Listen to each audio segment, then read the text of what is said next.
강프로입니다. 자, 우리 기술 보겠습니다.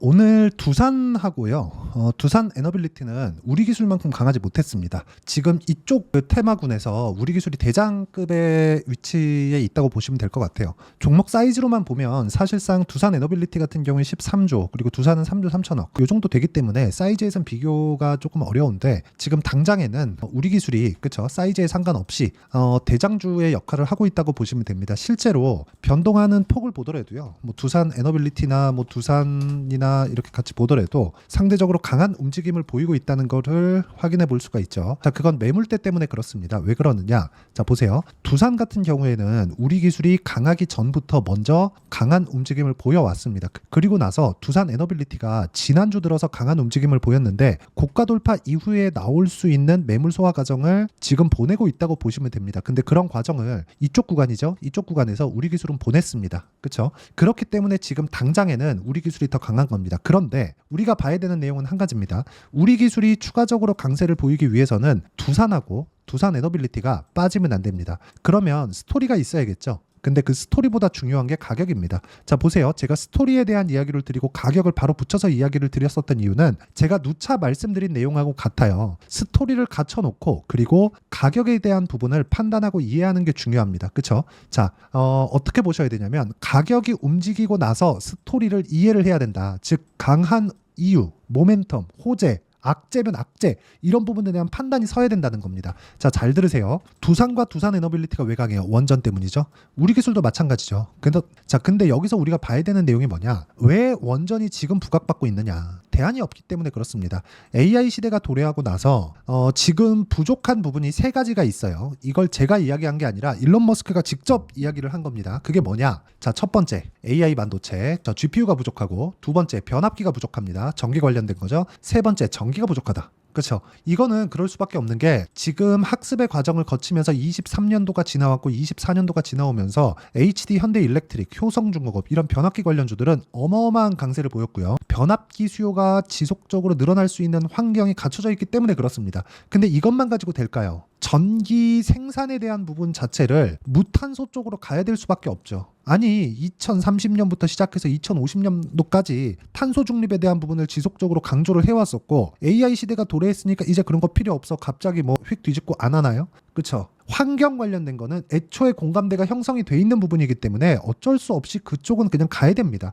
애플 같은 경우에도 뭐 강제로 가입하는 건 아니지만 뭐 아리백이나 그런 쪽으로 지속적으로 가입을 해오고, 그 자기 하청이나 이 벤더 쪽에도 지속적으로 압박을 넣고 있죠. 그렇기 때문에 제가 계속해서 강조를 드리는 내용이, 가장 탄소 배출이 그냥 무탄소예요. 안 나옵니다. 물론 후처리에 대한 문제가 있지만 탄소 배출이 안 나오면서 에너지 효율이 높은 건 원전 말고는 없습니다. 굳이 하나 더 하자면 수소예요. 그래서 최근에 두산 퓨얼셀까지, 그쵸? 두산 퓨얼셀까지 시세를 한 차례 발생시킨 겁니다. 물론 현대차, 기아 이쪽에서 수소 생태계를 애초에 조금씩 이렇게 갖춰놓은 것 때문에 같이 이렇게 수혜를 받으면서 강한 시세를 내고 있는 그런 상황인데, 원론적으로 지금 발전소 쪽으로 가면 원전에 대한 부분은요, 사실상 이 기술력이, 수소는 이제부터 시작이고 원전은 애초에 50년 전부터 지속돼 왔기 때문에 원전에 대한 방향만 바뀌고, 그리고 후처리에 대한 그 문제점만 해결이 되면 돼요. 그 문제점을 하는 게 SMR입니다. 그래서 최근에 미증시에서도 뉴스케일 파워가 지속적으로 강한 움직임을 보이고 있는 겁니다. 뉴스케일 파워가 지속적으로 올라가는 상황이 나오고 있고, 미증시에서 어떤 테마가 하나 붙고, 그리고 환경 관련된 문제가 붙고, 그리고 앞으로 전망이 좋아지는 내용이 있었을 때 미증시 종목군들, 그쵸? 다우면 다우 기술주들 위주로 강세를 보이는 게 막 연간 단위로 진행되는 거 보셨죠?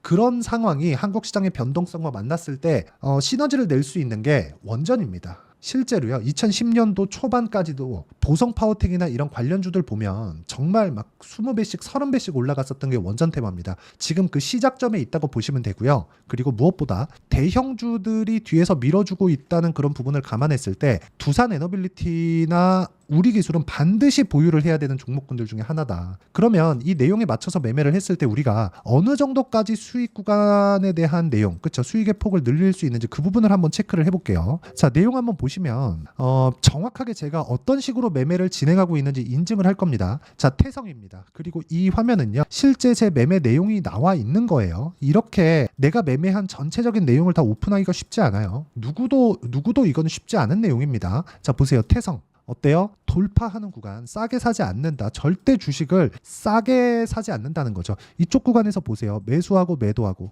안 올라가니까 매도하죠. 그리고 지나와서 올라오니까 다시 삽니다. 이런 상황을 지속적으로 만드셨으면 좋겠고, 그랬을 때 3% 수익, 11% 수익, 이런 상황을 만들어 간다는 거죠. 그리고 나서 내가 매도하고 나서 더 올라갔는데도 매수, 이날 상한가 갔어요. 그쵸? 장중 상한가 가고 종가는 25% 정도 끝났는데, 이런 상황이 지속적으로 벌어질 수 있다는 겁니다. 자, 완료된 매매를 한번 보시죠. 지금 태성은 매매 중에 있으니까 뭐 자람 테크놀로지나 그런 종목들 보세요. 3거래일 만에 75% 정도의 수익 구간을 돌파 구간에서 만들어낸다는 점, 이런 부분에 주목하시면 되고, 그리고 뭐 다른 종목군들을 보더라도 보세요.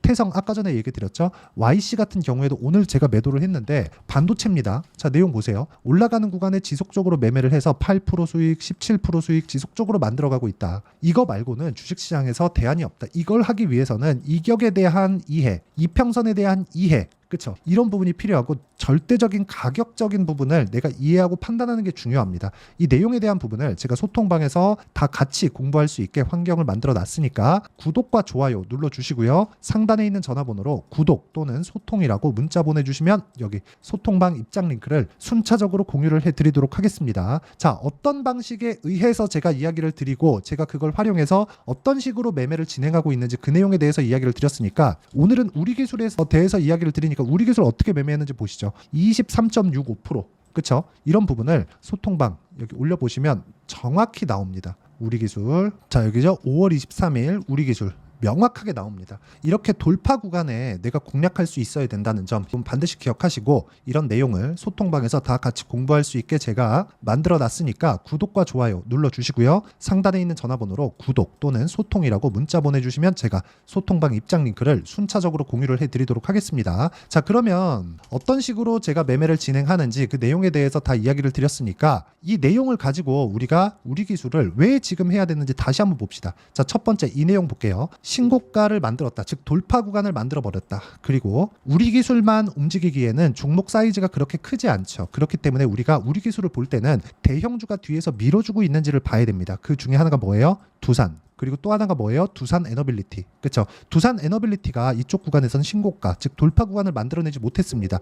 이때 제가 두산 에너빌리티 영상도 계속해서 찍어드렸는데, 이야기를 드리면서 뭐라 그랬었느냐. 자, 10% 정도, 2만 원대였습니다. 10% 정도 올라가서 22,000원 정도를 돌파를 하면 돌파 구간이 만들어진다. 그때가 되면 우리 기술은 추가적으로 강한 움직임을 보일 수 있을 거고, 두산 에너빌리티 같은 경우에도 2020년도부터 21년도까지 15배 상승하는 폭발적인 상승력을 보인 적이 있기 때문에 끼를 갖추고 있는 종목입니다. 이런 구간에 우리가 판단해야 되는 게 뭐겠습니까? 두산 에너빌리티가 뒤에서 민다. 우리 기술은 앞장서서 달려간다. 가격 판단하는 게 정말 중요하다. 그렇기 때문에 제가 어떤 식으로 매매를 했는지를 보여드리는 겁니다. 그렇죠?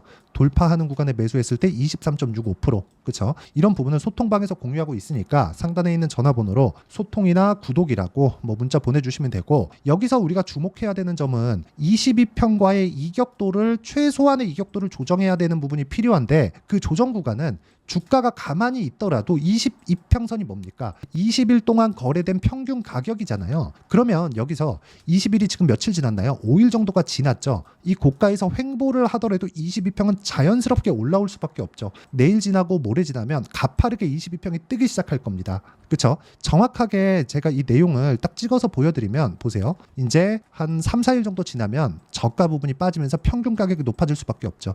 22평의 기울기가 가파르게 뜰 수밖에 없는 그런 상황이 됩니다. 이건 산수예요, 그냥. 그렇죠? 이런 부분을 이해하고 판단했을 때 내가 꾸준히 수익 낼 수 있는 상황을 만들어낼 수 있고, 그리고 이런 내용을 다 이해하고 판단할 수 있게 제가 소통방에서 다 진행하고 있고요. 이렇게 제가 가격을 잡는 원리가 있겠죠. 자, 오늘 같은 경우에도 뭐 YC 같은 거 충분한 수익 내고 나왔습니다. 이렇게 가격을 잡는 원리는요, 여기 우리 기술의 단기 보유 전략입니다. 아까 전에 제가 매매 내역에 대해서 다 보여드렸죠. 실제 제가 어떻게 매매를 하고 있는지 그 내용을 보시면 2주를 넘어가는 종목군들이 없다. 그렇죠? 물론 오차범위 존재하고 매매하다 보면 손절하는 구간이 있습니다. 근데 우리가 중요하게 봐야 되는 게 뭘까요? 미래 가치를 반영하는 주식시장의 특성을 이해하고 판단을 하자. 그렇죠? 그러려면 단기 어떤 식으로 돌아가는지 아셔야 되고요. 이 내용을 토대로 제가 우리 기술의 돌파 구간에 맞춰서 실시간 타점을 문자로 공유를 해드리도록 할 테니까 상단에 있는 전화번호로 우리 기술이라고 문자 보내주시는 분들에 한해서만 실시간 타점 그리고 단기 보유 전략을 문자로 공유를 해드리도록 하겠습니다. 자, 내용 정리하면 그렇습니다. 원전에 대한 건 사실상 의심할 여지가 없다. 그런데 우리는 얼마에 잡는지에 따라서 수익을 볼지 말지에 대한 부분이 결정이 됩니다. 어떤 종목을 운 좋게 잡으려고 생각하지 마세요. 가격이 움직이는 데는 원리가 있고 그 원리에 맞춰서 이평선이 움직이고 그리고 너무 높은 이격이 있을 때는 조정을 받을 수밖에 없습니다. 그 구간에 우리가 어떻게 판단하고 매매를 이어가야 될지를 제가 다 이해를 시켜드리도록 할 테니까 영상 끝까지 시청하시고요. 모든 분들이 성공 투자하셨으면 참 좋겠습니다. 자, 24년도가 돼서도 시장은 여전히 어렵습니다. 자, 근데 시장은 항상 어려울 거예요. 앞으로도 계속해서 어려워질 겁니다. 자, 근데 제가 매월 대시세 종목을 구독자분들에게 공개를 합니다. 자, 내용을 보면 12월 달에 실제 공개를 했었던 강프로의 대시세 종목에 대한 내용인데 대기업을 상대로 안정적인 매출 구조를 가지고 있고요. 그리고 현재 주요 거래처는 삼성전자, 인텔, 하이닉스, TSMC, 해외에 반도체 관련된 기업이라는 걸 알 수 있죠. 그만큼 1월 달에 제가 보고 있었던 종목은 반도체 관련주라는 걸 알 수 있습니다. 공개를 해드리면 이 내용입니다. 여기 어보브 반도체, 그쵸? 실제 제가 거래한 내용을 공개를 한 거고요. 수익에 대한 크기를 보면 공략한 시점, 제가 가격대를 함께 공개를 해드렸는데 공략한 시점부터 21%의 수익 마감이 된 것을 확인해 볼 수가 있습니다. 자, 근데 지금도 마찬가지입니다. 지금은 어떤 이슈가 있을까요? 2월 달에 발표한다는 기업 밸류업 프로그램이 있죠. 근데 그걸로 인해서 지금 2월 달에 발표한다고 이야기가 나온 상황이고요. 무엇보다 우리가 생각해야 될 내용은 한 가지입니다. 어떤 이슈나 그리고 어떤 상승할 수 있는 내용으로 인해서 주가가 올라가는 것은 맞죠. 하지만 가격이 먼저 반영한다는 걸 반드시 알고 있어야 되고 그런 내용에 대한 파악이 되었을 때 그쵸? 여기 어보브 반도체처럼 21% 그쵸? 대략 3에서 4일 동안 20% 이상의 수익을 먹을 수 있고요. 그리고 여기 HLB 같은 종목처럼 대략 일주일이 채 되지 않는 기간 동안 30%의 수익을 낼 수 있습니다. 자, 그러면 답은 나왔어요. 재료에 대한 부분보다 중요한 게 가격이다. 자, 근데 지금 시장에 쏠려 있는 게 뭐죠? 2월 달에 발표하는 기업 밸류업 프로그램에 대한 내용이죠. 자, 그러면 우리가 이쪽에다가 지금 집중을 해야 될까요? 그 내용을 한번 보겠습니다. 기아차의 차트를 보면요. 1월 24일 날 정부단에서 입김을 불어넣은 이후에 시세가 강하게 발생한 것처럼 보이지만 애초에 12월 달부터 신고가를 달성했다는 걸 확인할 수 있습니다. 자, 그러면 우리가 스케줄을 따져봤을 때 우리가 어디를 봐야 될까요? 4월 달 총선을 봐야 됩니다. 드디어 때가 온 거죠.